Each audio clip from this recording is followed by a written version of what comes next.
Maana tukiacha pointi zinaelea. Sawa. Serikali ya Marekani, serikali ya Ufaransa, serikali ya Uingereza, wasimamizi wa uchaguzi ni watumishi wa umma. Kwa mfano kama Ufaransa, hakuna uchaguzi anayekwenda kusimamia mtu. Maeneo yenye wapiga kura wanaofikia 1000, mtu anatoka na karatasi yake nyumbani anakwenda kutumbukiza kura kwamba amemchagua fulani. Tatizo ni nini hapa? Kutoaminiana, sio kutokuaminiana, au ni kwa sababu ni watumishi wa umma? Wale wa Marekani wakiwa watumishi wa umma sawa sawa wanakwenda kumshtaki hata Trump.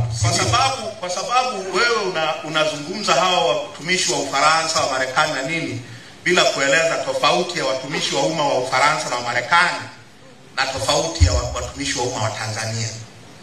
Watumishi wa umma wa Tanzania, kwa katiba ya Tanzania inasema aidha ni wateule wa rais moja kwa moja au wanafanya kazi kwa maagizo ya rais au wanafanya kazi kwa niaba yake, na vile vile rais ana mamlaka ya kuwafukuza kazi na amekuwa anawafukuza kazi. Unanielewa? Tuweke kumbukumbu sana. Ndio hiyo nakwambia. Sheria ya utumishi wa umma namba 8 inamlinda sana mtumishi wa umma.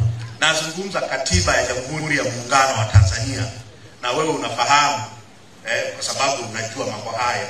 Unafahamu rais akitaka kufukuza mtumishi wa umma wa nchi hii, wala huwa haendi kwenye sheria ya utumishi wa umma, anamfukuza na unafukuzwa na utaenda kokote. Haya, tuendelee point inayofuata. Kwa hiyo tuwe very clear. Hoja hapa ni watumishi wa serikali hawatakiwi kusimamia chaguzi kwa sababu ni watumishi wa rais. Na ni ya mwaka 91. Sio ya Tundu Lissu. Hoja ya pili. Lakini kidogo. Maana tumesema tuzungumzie. Sawa. Hivi ukiajiri Tume ya Taifa ya Uchaguzi kwa halmashauri zote 185, vijiji 12,400, kata 4,300, hiyo budget kwa kipindi ambacho wanakuwa hawasimamii uchaguzi wanafanya nini?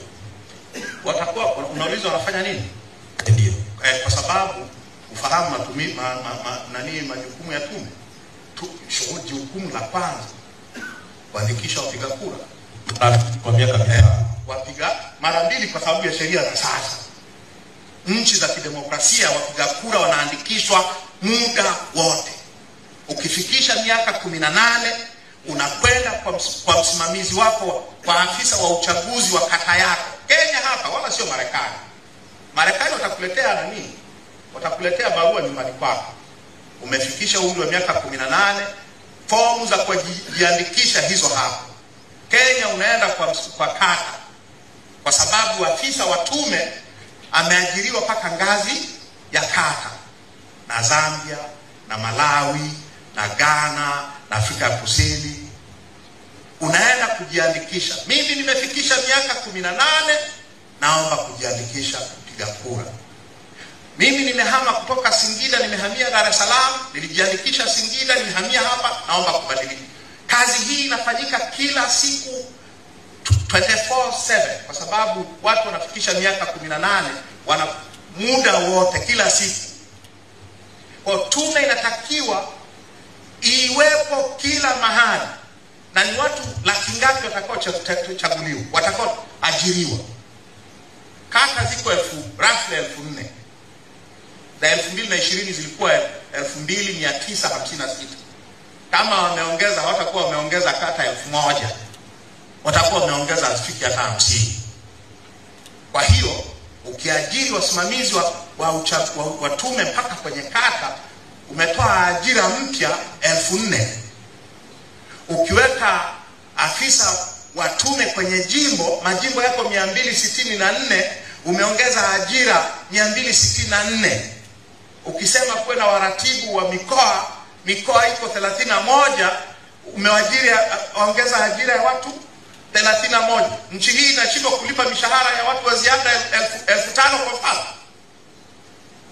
Kwa matumizi ya msafara wa rais tu wa magari 200.